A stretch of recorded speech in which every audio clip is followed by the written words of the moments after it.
Hi, this is Sovereign Kim and welcome to my channel.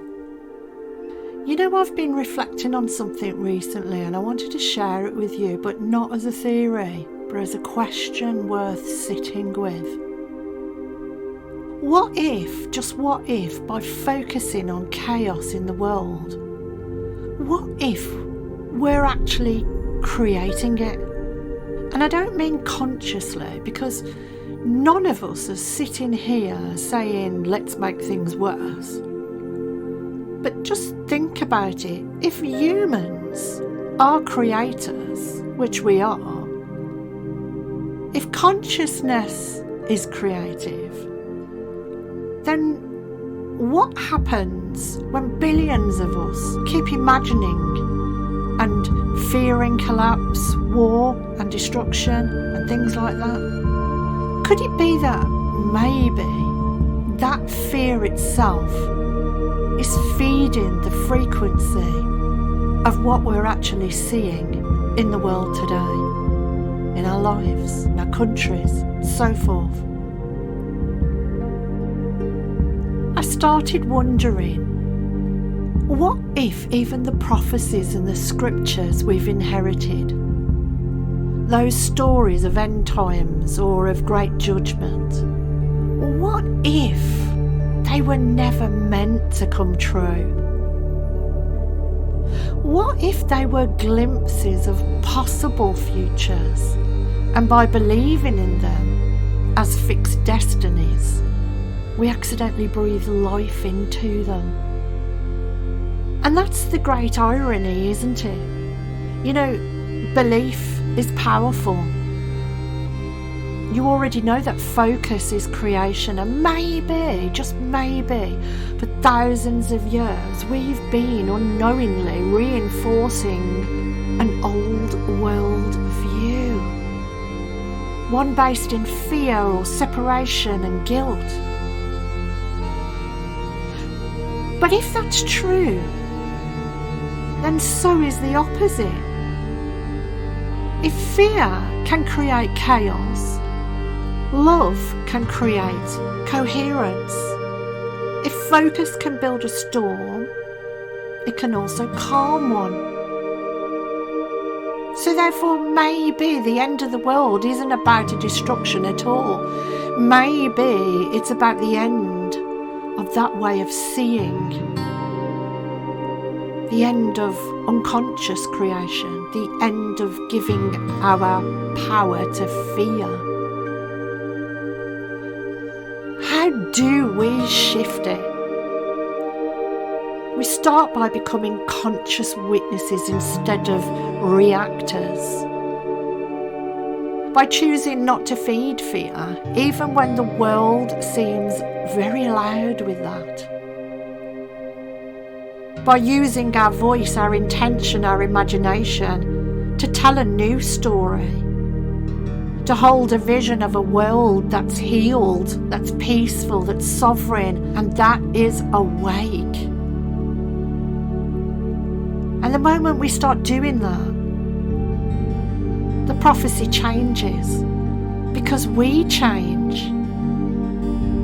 Maybe that's the real revelation. Think on that the end was never the end. It was the beginning of remembering who we are. True sovereignty doesn't come from governments, prophets or leaders. It's not about rebellion. It's about remembrance. It's the quiet knowing that nothing external can define our freedom, your freedom. Because your intuition, that's your inner compass, which is the most advanced navigation system in this universe. True sovereignty feels like clarity without aggression. It's the stillness in the storm. It's the ability to see through the chaos without being consumed by it. It's when your choices are no longer made from fear, but rather from a deep coherence between heart and soul. So when you reclaim that level of awareness, you step out of the old controlled matrix, the one that's built on fear.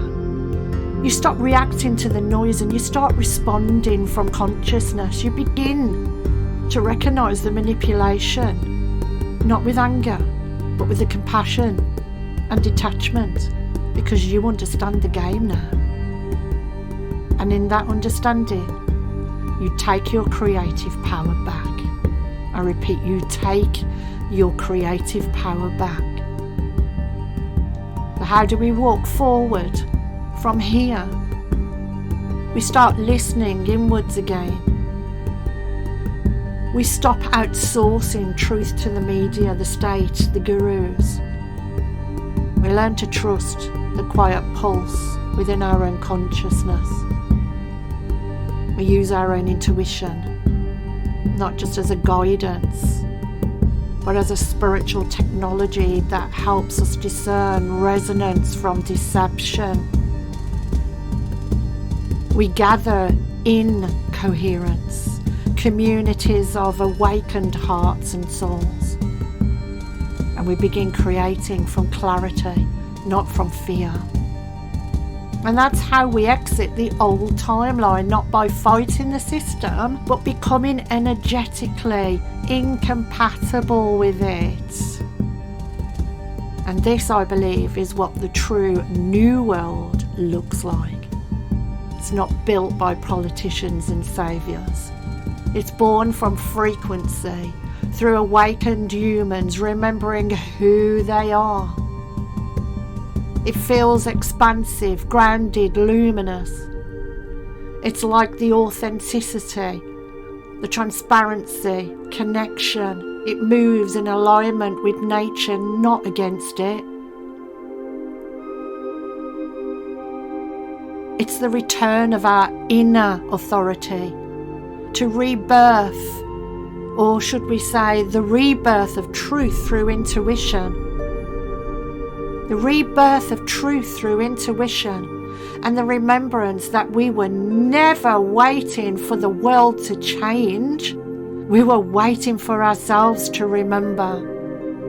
And maybe that's the real prophecy after all. Not the end of the world, but the end of deception, the unveiling of the human spirit and the beginning of a sovereign humanity creating consciously again. Because the moment we stop believing their story, we start writing our own.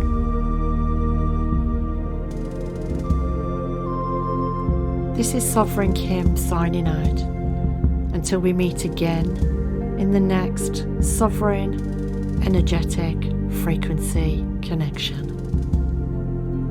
Stay aligned, stay awake, and if this message did resonate with you, then please share it far and wide, like and subscribe to support this wave of remembrance and help this vibration reach every heart that is ready to awaken.